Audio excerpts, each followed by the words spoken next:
Welcome to the 60 Plus podcast. I'm Janet. And I'm Joe. Janet, Yes. we are doing our second in a series on balance. And this is Yes. on, well, is it emotional balance, life balance? What did we Life decide? balance. I think life balance. Life balance. Which includes emotions, of course. It does. It But, does. Yeah. So our last episode was about physical balance. And of course, this I whole. hope people had a chance to look at the videos of you doing balance exercises. Yeah, I don't know. It's a little rough there. Okay. But hopefully it'll help talk through what to do there. I was impressed with your ability to maintain balance. But I'm not sure I can actually demonstrate emotional life balance. Can you right now? Go. Is that what emotional life balance looks like, Joe? I don't How know. about when you don't have it? What does that look like? Okay. All right. Keep your day job. This was actually a listener suggestion, right? Yes, it was. You had mentioned that we were doing something on physical Yeah. balance. I was taking a walk with a friend and I said, we're going to Who's the do our listener? next episode on balance. And she's like, like life balance, like work-life balance, or that would be really good. I'm like, well, I was thinking physical balance, but now that you mention it, hmm we'll do both. So, and 60 plus people do have some Yeah. particularly unique challenges when Yeah, it comes 'cause- to life balance. And you know what? This could almost be a myth buster because I think people think, oh, you're 60, you're retired, you're Mail it taking in. easy, Yeah. You're sitting and knitting, whatever. I think there's all these perceptions that we're just saying along, no worries. But in fact, to your point, There are all kinds of challenges. all kinds of challenges. And actually, this is a topic that another listener had suggested to me a while ago, and we kind of never got around to it. People in their 60s are a large part of what's called the sandwich generation. Yeah. So we're kind of sandwiched in between. Is that a BLT or Turkey Club? Probably Turkey Club. It sounds a little healthier. Some people in their 60s are still taking care of their kids, or their kids are young some adults. kids are like living back home too. I came across a stat. In 2024, 57% of 18 to 24-year-olds were still living at home. Yeah. And that was according to the U.S. Census Bureau. Right. They're still managing down with their Right. kids, and they're managing up with their parents. Yeah, which can be even a bigger challenge, right? Do we have any experience taking care of much older people who No. may be You experiencing might have significant health issues, and, living situations? exactly, moving and taking care of, all of the legal matters that come Mhm. up and whatnot. And things that we at 60 plus are, starting to think about too. So it's not just, oh, wow, I've got to take care of my mother. I'm like, well, in fact, I had a friend recently say that they had gone through this whole situation with their parent where they had to go through all of their X number of years of stuff because they were moving into a Mhm. nursing home, Mhm. right? And she's like, I am going to start cleaning out my stuff. I don't want my kids to I have know to go people through that do that. this. I know people that do that. People our age, they're slowly just Purging. a little bit. Yeah, I know you like the statistics. I do. According to the Pew Research Center, Yes. 83% of people in their 60s are in the sandwich generation. Wow. Yeah. That's a That's lot. huge. High. I don't think I'm in the sandwich generation anymore. Mm-hmm. I'm not helping older generation stuff a little bit, but Yeah. there was a time when I was. My kids were in college. I was still paying college tuitions, Right. and I was taking care of older family members. Right. I had an older family member living with us. Yeah. That's a big stressor. It was a big stressor. Yeah. I was very happy to be able to do it. Yeah, of I course. really was, but But- it was, Right. there were challenges. Right. So that's definitely a big one, right? All Mhm. those caregiving responsibilities from both sides. But you also may have your own health related concerns. course. You might have chronic health conditions that you're dealing with or physical limitations, which we talked about in terms of balance issues last episode, And it's a right? good reason to do those balance Yes, exercises and do the exactly. strength training. Yes. And Stay strong. yes, But we also might have financial pressures of our own, whether or not we are seeking jobs or, still working or trying to prepare for a retirement. lot of people who want to continue working Mhm. find themselves they're the expensive employee. Right. When reorg is necessary, they may be the first to go. Yeah, it's hard. This is a tough job market right now. If you want to continue working, or you Mhm. may have to continue working, looking for work again may be very different. We talked about this in a previous episode. It's very different than it used to be. Right. A lot of it is online. There's the ageism and the age discrimination thing, which Yep. which we believe Right. does exist but can't prove most of the time. Right. So Or if you're planning on retiring or retired, I imagine, and I'm not there quite yet, but you're constantly probably worrying about, whether or not you're going to have sufficient savings because you can't really predict how long you're going to be no. living. So that can be a stressor, right? Mm-hmm. Oh, for sure. Yeah, right. A lot of people experience reduced social networks. So they Mhm. retire and if their life revolved around their job, or they socialize with people they worked with, or friends have retired and they move away. Move away. They snowbird, or they move to where their grandchildren might be, or they Right. just decide they're going to go and live somewhere else. Yeah, and They, it's also, I hate to mention it, but we also are facing sometimes we lose people too that's true. young, That's true. and that's hugely Hmm. difficult. So there's again all these stressors. These are just some of the challenges that people in their 60s and beyond experience. Right. So, navigating that work-life balance, making sure that you stay healthy and emotionally well can be tough. So that's what we're going to talk about today. All right. So, well, we've already been talking about it. Well, I mean, we're going to continue to talk about it today. Yes. Yes. So, what are some of the ways that you can deal with some of these additional stressors and to maintain your emotional and life balance? Well, you know what? It's interesting when you read through this list.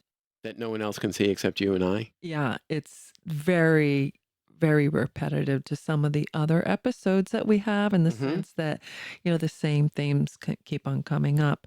But one of the things I wanted to add to this list before we, talk about them is this sort of idea that in order to achieve a balance, you have to sort of understand what that balance looks like, right? Hmm.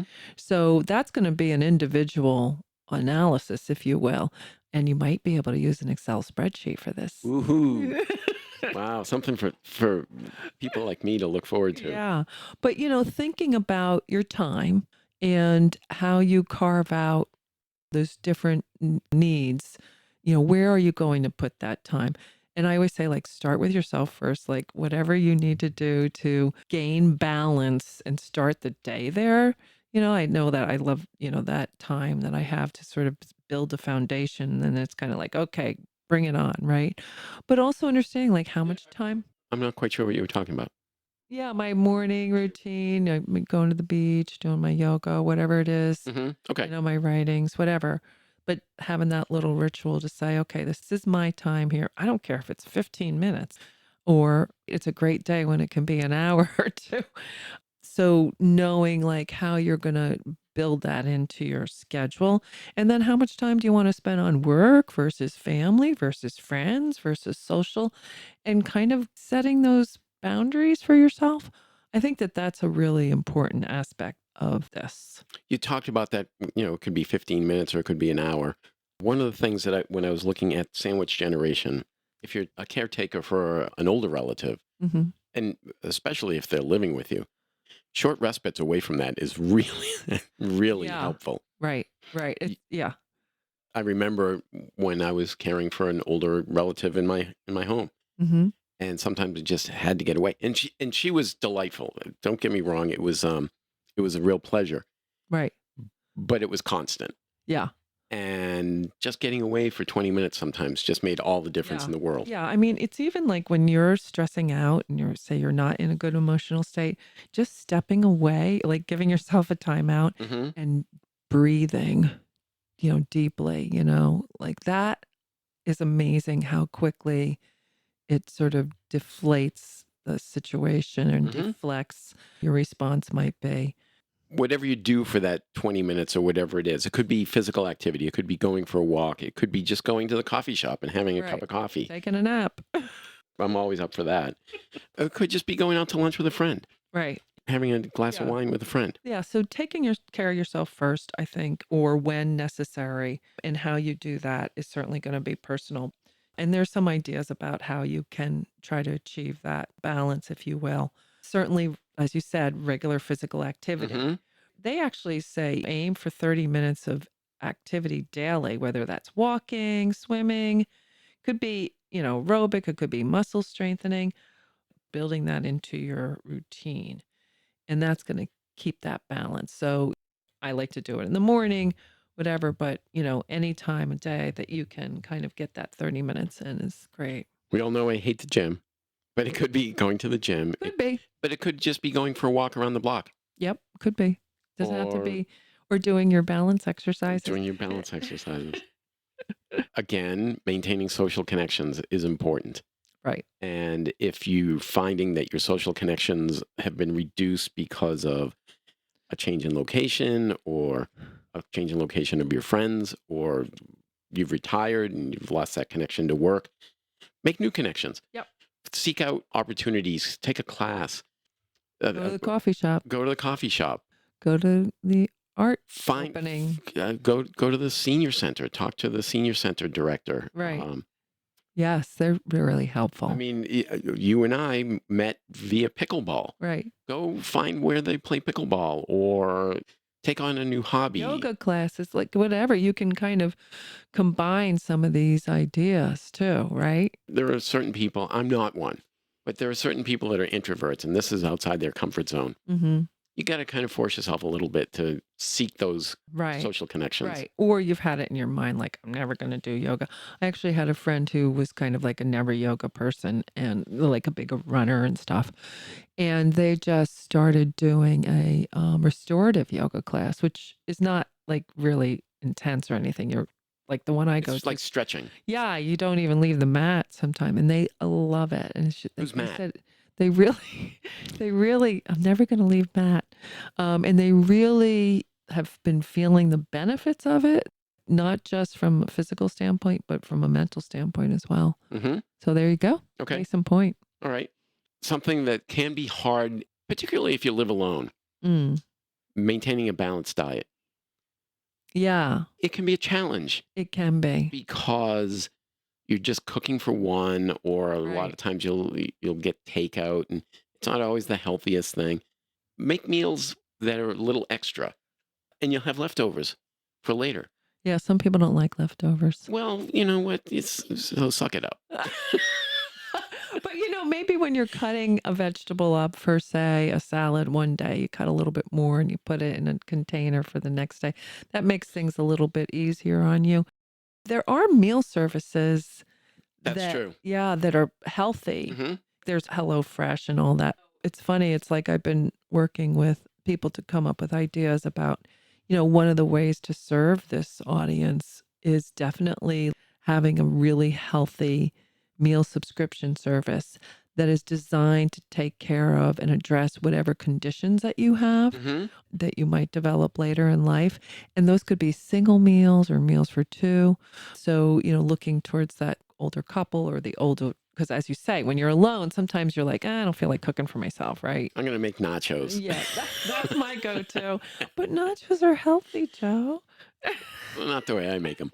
So I'm a big believer in sharing a meal. Yeah, Uh, which n- hits that social. Exactly Yeah. right. Not eating alone all the time. Have a meal with a friend. Invite a neighbor over. Yeah. Yeah, and you Talk can to them cook, over you the can over cook the for me fence. anytime you want.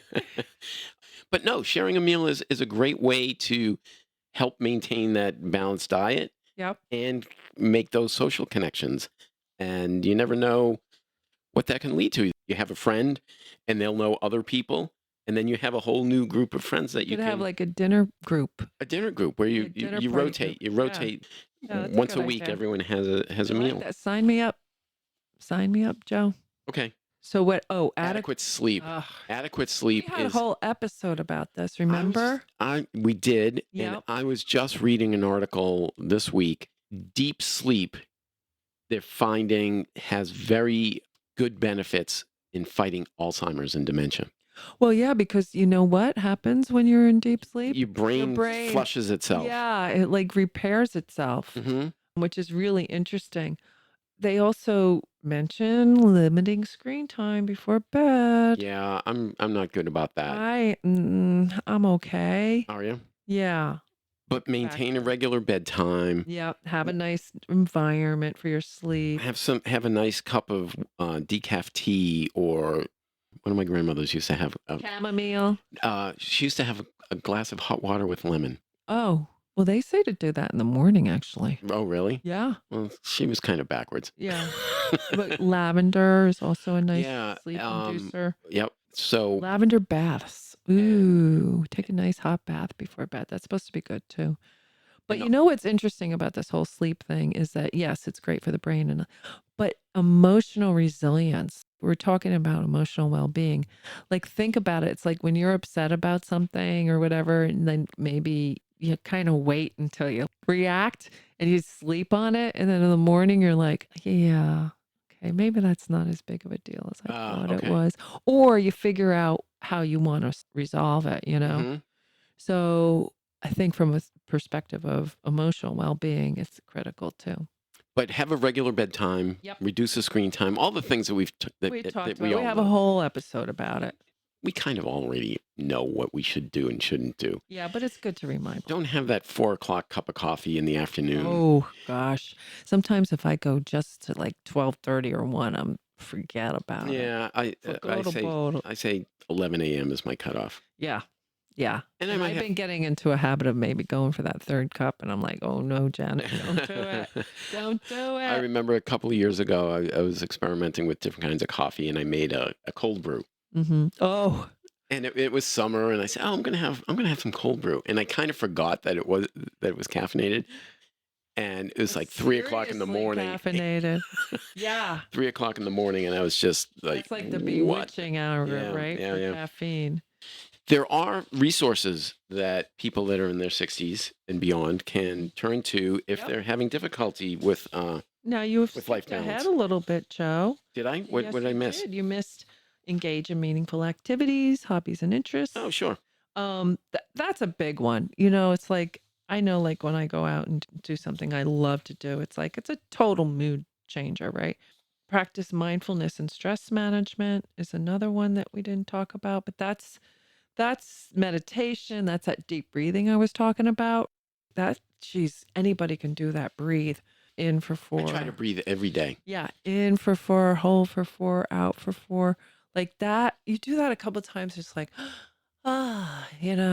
it really does make a big difference, especially if you do it outside. And here's a one that I didn't even really think about, What's that? Joe, for our age group, is planning for the future. Oh gosh. And we How's that? talked about that sandwich generation, right? Mm-hmm. And we're organizing our parents' affairs, whatever, but organizing our own affairs Right. will help us get like peace of mind. We're not worried if anything happens, right? It's all taken care of. That brings to mind, we should prepare our children so that they know they're going to be the sandwich generation at some point. Yeah. That's all I'm going to say about that. Okay. Yeah, I've got some work to do there actually. Yeah. All right. Can we move on to some of the organizations and resources? Sure, Joe. You Go say it ahead. so. You say it so like It's your turn. I don't want to. Oh my goodness. Local community and senior centers. Yes, we talked We talk about it. about these too. In fact, we had an interview with the senior center director about did. all the great things that you can do there, like and how people kind of perceive that they're It's people sitting in wheelchairs with playing. Afghans over their checkers. laps, and yeah, It's that's so not not what it's like. not at all, not at all. Don't be bashful. Just go to the senior center, go to the community center, and see what's up. Talk to the people that are there. Yeah, that's a might- you- great way to hit on some of these things, like fostering social connections. You might make a new friend. You might find an old friend. New friends, Mhm. but keep the old. Some are silver and the other are gold. I don't know what that song is. Okay. There are We're only on a need to know basis. There are state and regional support programs as well. So Yeah. depends on what state you're in. Right. Yeah. But check it out. But go online and say, Help. No. well, I don't know if that's going to get what you need, but Do you ever just type in help to ChatGPT? I've never done that. Have you? No, I don't think I want to. Well, speaking of that, mental health and emotional support, Mm-hmm. there's outreach programs for aging populations. Sure. There's the crisis lifelines, things of that nature, which hopefully nobody ever needs, but But they're there. they're there if you need them, and you should definitely leverage them if you do. There's the National Council on Aging. And we'll have, as How do usual, you pronounce that as the acronym? NACOA? I think it's just the National Council. I wouldn't say NACOA. NCOA. Yes. As usual, .org. we'll have links in the show notes on Spotify. Yep. And What else? they have other places where you can go to for behavior health, guidance on managing mental health, and assessing other support services. There's lots of resources, and you can take advantage of them if you so need. And you don't have to go to an organization or a resource. Go online. Go to AARP. AARP has lots of good So- resources. Anything else? Nope. I think Janet might have something in the oven or something that she needs to get to. That's going to be it for this episode and the second in our series on balance. Yes. Until next week, I'm Joe. I'm Janet. Bye.